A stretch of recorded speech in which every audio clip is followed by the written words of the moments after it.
Hi everyone, today we're going to have a look at how to calculate an average or a mean and try and make sure that we do it in a way that's consistent across the school.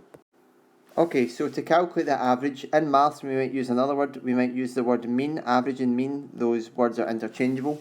So to calculate the average, we total all the values that we have and we divide that by the number of values that there are. Okay, so the following test scores out of 10 were recorded: 5, 9, 6, 9, 5, 8. Calculate the average test score. So to find the average, we total our values and then we divide by the total number of values. So we're going to do 5 plus 9 plus 6 plus 9 plus 5 plus 8. And there are 6 numbers altogether. 1, 2, 3, 4, 5, 6. So we are going to divide by 6. So we total the top line, that comes to 42, which we divide by 6.